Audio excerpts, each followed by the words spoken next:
afternoon. It's Wednesday, June 22nd. I'm Laura Cornfield, and this is IBA News broadcasting from Jerusalem. The first Israeli F-35 stealth fighter jet rolls off its assembly line today in Texas, bringing the Air Force one step closer to deploying one of the world's most advanced warplanes. Defense Minister Avigdor Lieberman and top IAF officers are on hand for the ceremony at the Lockheed Martin plant in Fort Worth. We get more in this report by IBA's Ari O'Sullivan. As of today, it's official. The state of Israel has a stealth fighter jet. By 2018, it will have a whole squadron of them. The designated squadron commander, Lieutenant Colonel Yotam, says just sitting in the cockpit of the F-35 presents a whole new range of decision-making because of the plethora of data. The F-35, dubbed in Hebrew Adir, or Magnificent, is the most advanced warplane in the world. The pilot's helmet has an array of data transmitted onto the visor, giving the pilot a full 360-degree view. It allows the pilot to fly the aircraft and also operate its advanced weaponry. It's an Israeli-made technology developed by Elbit. Once in the hand of the Israeli Air Force, these F-35s will be modified. Like other U.S.-made warplanes, this one too will undergo an Israeli conversion to make it better suited for the Israeli environment and threats, such as from Hezbollah in Iran. Pilots believe it will greatly enhance the type of operations the Air Force will be able to perform. The first two stealth jets are expected to land this December. Ari O'Sullivan for IBA News. The country's lawmakers are demanding an urgent hearing to discuss a video clip showing Air Force soldiers standing in formation to spell out the word Google in honor of company executives visiting the Hatzerim base. Over 100 airmen formed the Google logo between two training planes positioned on the tarmac last week. Details of the incident were first reported by Israel Radio's military reporter Carmela Menashe. The soldiers were forced to practice in mid-noon heat, drawing harsh criticism from parents, declaring that they didn't send their sons to the army to be filmed in the boiling sun for a company. Knesset member Ilan Gilan of the Meretz Party called the activity entirely inappropriate, not only because of the connection between the army and a commercial company, but also because the soldiers were forced to stand in the scorching heat while the video was being filmed. In a step to boost their well-being, residents of communities located close to the Gaza Strip will now receive a red alert warning concerning fears of a cross-border tunnel infiltration from Gaza. It is in addition to the existing rocket alert. While the alarm will sound the same for both threats, residents will also receive an SMS message on their mobile phones instructing them to go to their homes and switch off lights until further notice in the event of a tunnel penetration. IDF officials said residents should be aware that not every alarm means terrorists have infiltrated into Israel. Now it's official. Prime Minister Benjamin Netanyahu is scheduled to travel to Rome at the beginning of next week, where he will meet with U.S. Secretary of State John Kerry twice, on Sunday evening and Monday morning. The two are set to discuss additional ways to advance the stalled peace process with the Palestinians in the wake of the recent European endorsement of the French peace initiative. During his visit to Rome, Netanyahu is also set to meet with the European Union's foreign policy chief, Federica Mogherini, before returning to Israel Monday night. Speculation over whether President Reuven Rivlin will meet with Palestinian President Mahmoud Abbas in Belgium continues to dominate his visit. Both leaders are scheduled to address the European Parliament, Rivlin today and Abbas tomorrow. President of the European Parliament, Martin Schulz, is trying to organize a meeting between the two leaders. Rivlin has reportedly already agreed, and Abbas has yet to respond. Rivlin discussed the need to strengthen bilateral ties with King Philippe of Belgium yesterday, and also met with the Belgian Prime Minister, Charles Michel. The president also held a work meeting with President of the European Council, Donald Tusk, who emphasized the need for Israel to agree to the French peace initiative. We will continue to work with both sides and coordinate with the partners in the Middle East Quartet to support the two-state solution. The European Union is ready to back up a peace deal with an unprecedented package of cooperation and support to both Israel and to the future state of Palestine. Citizens of the United Kingdom will vote tomorrow in a historic referendum on Britain's continued membership of the European Union. IBA's Elon Aslan-Levy has this report. There is little on which the Remain and Leave campaigns can agree but this. Tomorrow's referendum represents the most important political choice facing Britain in a generation. Campaigning reached a climax last night with a live televised debate in Wembley Arena. For 2 hours, senior politicians argued about immigration, the economy, sovereignty and national security. Former London Mayor Boris Johnson denounced the Remain campaign as Project Fear, accusing it of doom-mongering. His successor, Sadiq Khan, denounced the Leave campaign as Project Hate, accusing it of fomenting hatred against immigrants. They say we can't do it. We say we can. They say we have no choice but to bow down to Brussels. We say they are woefully underestimating this country and what it can do. If we vote Leave and take back control, I believe that this Thursday can be our country's Independence Day. Prime Minister David Cameron had promised an in-out referendum on membership of the EU in the Conservative Party's 2015 election manifesto. After negotiating a number of concessions for a special status inside the Union, including limiting the access of European migrants to welfare benefits, Cameron announced that he would campaign for Britain to remain in the European Union. Earlier yesterday, he made this last-ditch appeal to the public. Our economic security is paramount. It is stronger if we stay. If we leave, we put it at risk. That is a risk to jobs, a risk to families, a risk to our children's future. And there is no going back. Both Conservative and Labour parties are divided on the issue. Labour leader Jeremy Corbyn only reluctantly endorsed Remain. It's a Tory-led Brexit campaign that is a real threat to working people in this country.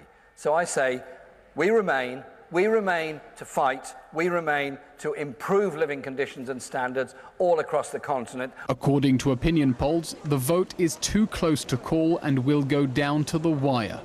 Voting will open tomorrow at 7 a.m. Whatever the results when the ballot boxes are opened, the political fallout is sure to be dramatic. Elon Aslan-Levy for IBA News. And with us in the studio to discuss the upcoming referendum is Professor Dror Varman, Dean of the Faculty of Humanities at Hebrew University. Professor, thank you for joining us. Hi. Why is Britain holding a referendum on its membership of the EU in the first place? In a way, it's a political accident. The Prime Minister, during the elections, promised this in order to appease people on his right. He didn't expect any of this to happen. He expected what happened 25 years ago when the last referendum was held on this, an easy vote. He just wanted to appease and say, look, I hear you, so let's actually hold a referendum. Whatever's happening now, it was unpredictable and is really surprising, I think, everybody. What's the catalyst of what's happening, the whole issue? So the energy is coming from the Brexit side, that is from the side who wants to leave the European Union. And basically what's kind of motivating them is a combination of xenophobia, which is now, I mean, given all the waves of immigrants and the general xenophobic fears within Europe, it's actually, we know where that is coming from. There's a sense of lost pride and kind of what I would call European neo-nationalism. We see it in other places in Europe as well. And sort of where's the glory of Britain now, where it's sort of dominated by these, kind of grey bureaucrats in Brussels. And below that, I think a deeper current here is actual anger against elites. I think this is basically a populist revolt against elites. It's very similar in that way to what is happening with Donald Trump in the US. I think it's a similar kind of campaign. Basically, one of the ministers on the side of Brexit said, we had enough of experts, we don't want to hear complicated arguments, we feel this from the gut, this is about British pride. We just heard Boris Johnson say, this is about what this country can do, this is about the glory, the lost glory of Britain. This is what that side is feeling. And the anger is enormous. I think in part it's correct. Political elites on both sides have been not telling people the truth, have been avoiding deep issues like what are the consequences of immigration, what is the meaning of globalization for people's livelihoods. None of this has had a real discussion. And people just feel they're being left out and they're lashing back quite angrily. Do you think that the British Prime Minister is using the fear factor with threatening a huge economic downfall if, in fact, they do vote to leave the European Union? Actually, the more effective fear factor is the other side, right? By using posters showing swarms of immigrants and so on. That is much more effective. The economic argument has been won effectively by those voting to remain, but nobody's listening to the details of the economic argument. So yes, there is a sense here in which we know what we have. There's a danger if we leap. I think, in fact, that fear is real, but I think the use of that fear only works that far. People are not listening carefully to the economic arguments. And the truth is, the economic arguments are hard to win. It's not clear what's going to happen. It's not as if anybody here knows the actual result. A lot of this depends on, suppose tomorrow they decide to leave. This is only the beginning of a very long divorce. It's going to take a couple of years for this, for the property settlements to be set up after the divorce. How painful will the divorce be? It's very hard to say. The pro-Brexit camp, imagine, I think, with some fantasy involved, that they're actually going to be able to remain in the common European market, that they will actually be able to negotiate favorable conditions for continuing, for being in and out at the same time. And their example is Norway. Norway is not within the EU, but does have the same kind of agreements within the common European market. The difficulty here is that the slap in the face that Europe is going to receive from Britain tomorrow, should they choose to leave, is bound to start these negotiations on a very sour note. And I actually imagine a very bitter matrimonial dialogue. Professor Varman, how has the British Jewish community found itself approaching the issue? One of the main, I should start by saying that I think this is one of the ugliest moments in modern British history. The rhetoric that has been going on, it's been the xenophobia here, the fear of others of all sorts has been considerable. I think Jews are aware of this and are afraid of this, because this can, once you unleash these kinds of forces, they can go easily in all kinds of directions.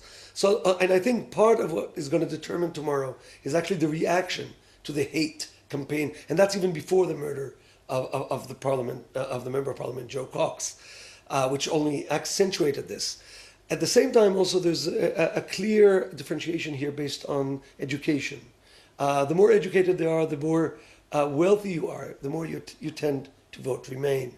And so again, I think the Jewish community on this side will probably find itself more on the side of Remain. One last question. Are you willing to make a prediction on how the vote will go? A few weeks ago, I actually said there's no doubt that it's going to end with Remain winning. And I think I still hold to that. I think in the end, when people go into the polling booth, because it's so close, they know it can depend on them. They don't have the privilege of just lashing out. And I think people in the end will be fearful of that black hole they're going to leap into. So I'm actually imagining Remain to win at a better margin, at a higher margin than is expected. And I wouldn't look at polls, I would look at the bookies.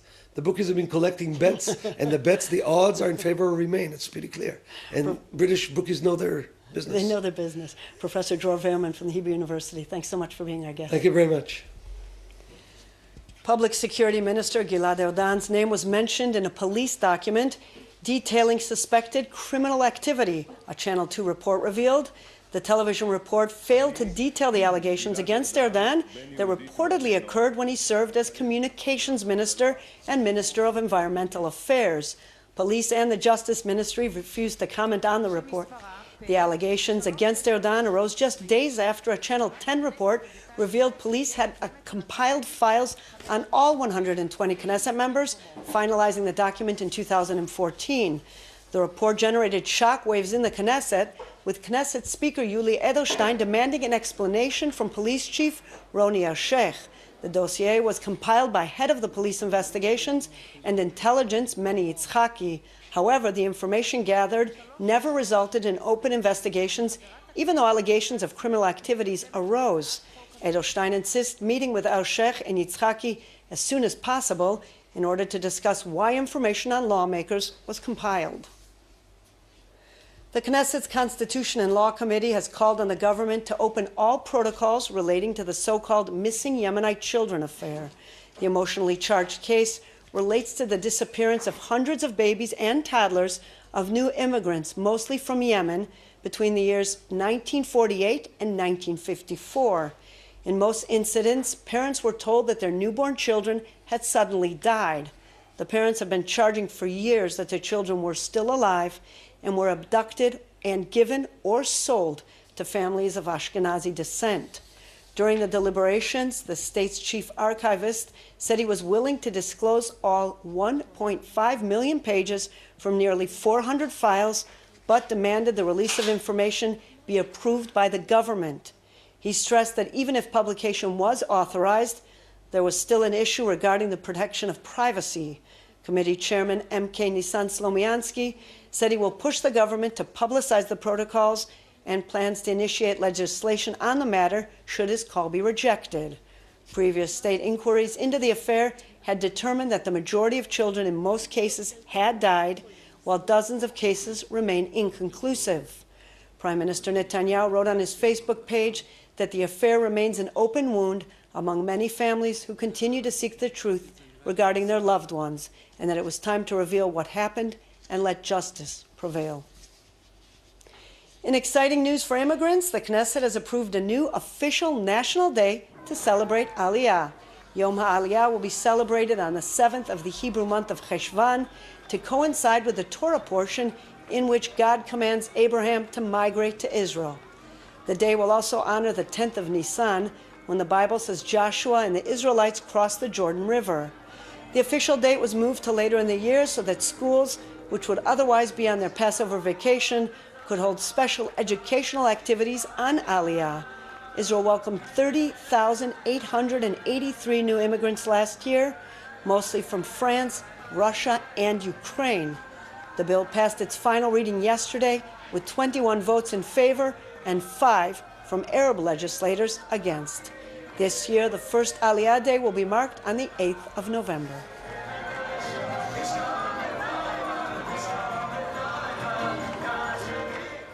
Hundreds of Eritrean illegal migrants held a solidarity rally outside the EU headquarters in Ramat Gan to show their support for a United Nations report accusing Eritrea's leaders of crimes against humanity. Signs held by the migrants read, "Viva UN Human Rights Committee." Others called to stop slavery in the East African country. The UN Human Rights Council yesterday debated the report, calling for the country's leaders to be prosecuted at the International Criminal Court in The Hague, noting that atrocities committed against the people caused thousands to flee the country. Our country, all the people are jailing and escaping from their country because of the political situation on behalf of the dictatorship in Eritrea. We are here in front of the EU embassy to support for the Commission of Inquiry for what he said or what they brought, what is going on in Eritrea is true. So this is our saying, this is our history, this is the real fact what's happening in Eritrea. A delegation of Israeli firefighters continued to help battle the massive forest fire in Cyprus, backed with water bomb aircraft from Israel and Britain. 2 fighter fighters were killed yesterday when a water tank overturned, and in some areas, locals were evacuated from their homes. Israel dispatched a team at Nicosia's request for assistance in fighting the blaze. The fire broke out Sunday in the foothills of Troodos mountain range, and fanned by hot winds and scorching temperatures, the fire spread. Officials said that tinderbox conditions were created when the blaze coincided with the first major heat wave of the year. Local media said France was expected to dispatch 3 firefighting aircraft today, boosting the international relief efforts. And back here at home, a bit of culture now, and the annual Samid Festival is going on in the capital. The week-long event features hundreds of artists with disabilities, showcasing their talents in a wide array of arts, including musical recitals, plays, and singing performances. The festival, hosted by Jerusalem's Culture and Leisure Administration's Special Needs Division, aims to give artists with disabilities a platform for exposure to the general public. Over 40 events and performances are being staged in a variety of venues across the capital, including a nightly arts and crafts fair at the city's Safra Square.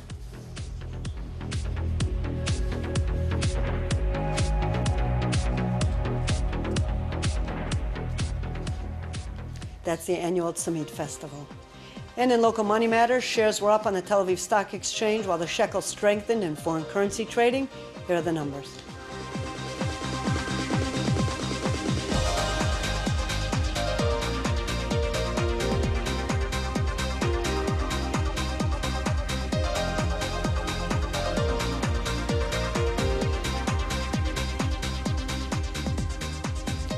Temperatures will remain high with no change expected before the weekend, with heat wave conditions in the mountainous regions and humidity along the coastal regions.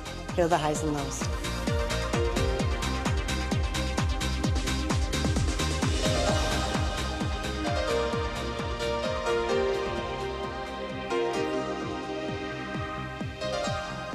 And that's all for this newscast. Please join us again tomorrow, same time, same channel. I'm Laura Cornfield, wishing you a good evening and shalom from Jerusalem.